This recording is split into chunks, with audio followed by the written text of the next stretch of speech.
મહિલાઓ માટે મસ્ત તૈયાર કરેલું બંધ છે હમણાંથી, કેમ આ બંધ થઈ ગયું? આટલી સારી સુવિધા કેમ બંધ હાલતમાં છે?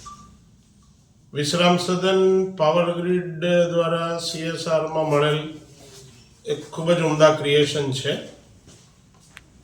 MOUની શરતો મુજબ આ વિશ્રામ સદનને ચલાવવા, સંચાલન અને નિભાવવા માટે એક ફિલાન્થ્રોપિક સેવાભાવી સંસ્થા સાથે રોગી કલ્યાણ સમિતિ SSG હોસ્પિટલે MOU કરવાનો થાય છે.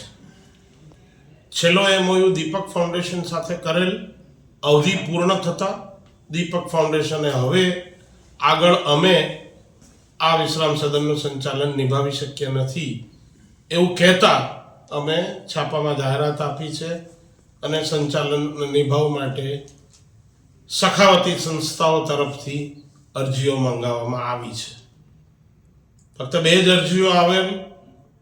MOU મુજબ જે સંસ્થાને સંચાલન અને નિભાવની જવાબદારી સોંપી શકાય એ અમુક શરતોનું પાલન ન થતું હોવાથી ફરીથી એક વખત જાહેરાત કરવાનો નિર્ણય લેવામાં આવ્યો છે. આપણા માધ્યમ દ્વારા શહેરની, જિલ્લાની, ગુજરાત રાજ્યની આવી બધી ધર્માદા સખાવતી સંસ્થાઓને હું આજે અપીલ કરું છું કે આ એક ખૂબ જ ઉમદા ક્રિએશન છે. 235 દર્દીઓના સગાઓને રહેવા તથા જમવા માટેની ઉત્તમ સગવડ છે, એક સ્ટાર હોટલ ફેસિલિટી ટાઈપની. આવો, આનું સંચાલન અને નિભાવ કરો. હવે સોલાર પેનલ લાગી ગઈ છે, CCTV સર્વેલન્સ કેમેરાનું કામ પૂર્ણ થયું છે.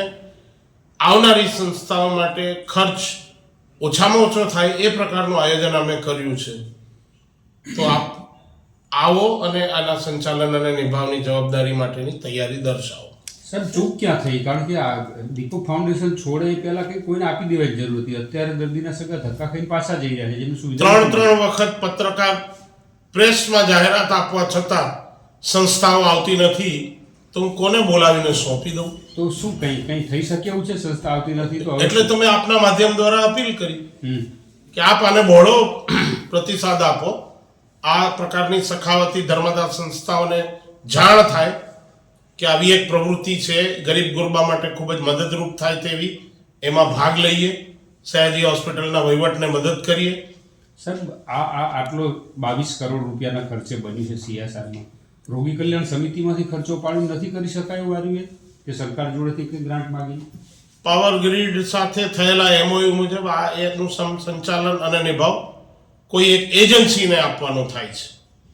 રોગી કલ્યાણ સમિતિ પાસે એ પ્રકારના માણસો અને સાધનો હાલ મારી પાસે પર્યાપ્ત નથી. સંસ્થા નહીં આવે તો શું આ વિશ્રામ સદન બંધ થશે કાયમ માટે? એવું નથી કહેતો. હું આશાવાદ સેવું છું કે બહુ જલ્દી કોઈ એક સંસ્થા આવશે અને આજની મારી અપીલ પછી કદાચ વધારે લોકો સુધી મારી અપીલ પહોંચે અને કોઈને કોઈ સંસ્થા તો આવશે. સર, ટર્મ્સ એન્ડ કન્ડિશન કંઈ એવી છે કે એના કારણે સંસ્થાઓ નથી આવતી? ટર્મ્સ એન્ડ કન્ડિશન્સમાં તો અમે સુધારા પણ કર્યા છે.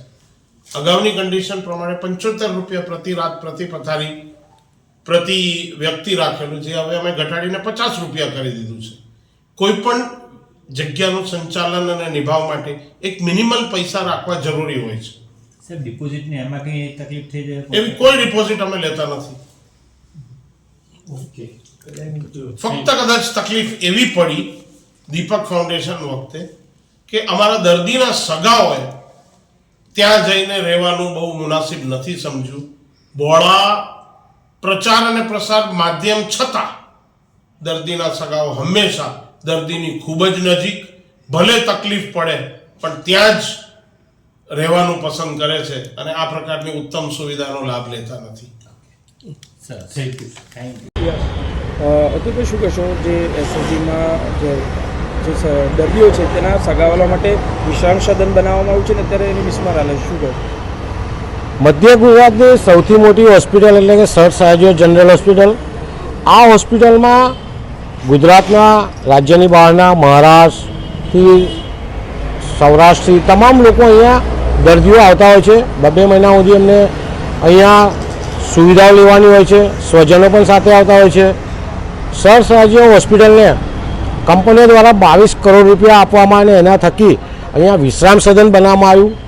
આ વિશ્રામ સદન જોવા જઈએ તો હોસ્પિટલથી 2 રોડ ઓળંગીને જવું પડે એટલે ઘણું દૂર પણ કહેવાય, જોખમી કહેવાય.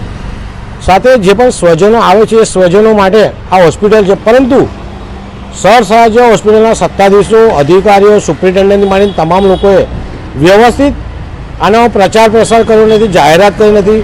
સાથે જે કેસ પેપર હોય છે કેસ પેપરમાં પણ આની નોંધ કરે તો સ્વજનો આનો બરાબર ઉપયોગ કરી શકે, પરંતુ ક્યાંક છેલ્લા 2 મહિનાથી સ્વજનો આનો ઉપયોગ કરી શકતા નથી, જેના કારણે 22 કરોડ રૂપિયા CSR ફંડ જે મળ્યું છે એનો ક્યાંક ને ક્યાંક દુરુપયોગ થઈ રહ્યો છે તેવું દેખાઈ રહ્યું છે. તો સર સયાજી હોસ્પિટલના સત્તાધીશો, સુપ્રિન્ટેન્ડન્ટ, સામાજિક સંસ્થાઓ આગળ આવીને આ વિશ્રામ સદન ચાલુ કરે, સ્વજનોને લાભ મળે, પરિવારજનોને લાભ મળે તેવા પ્રયાસ સુપ્રિન્ટેન્ડન્ટ કરે તેવી અમારી માંગ છે.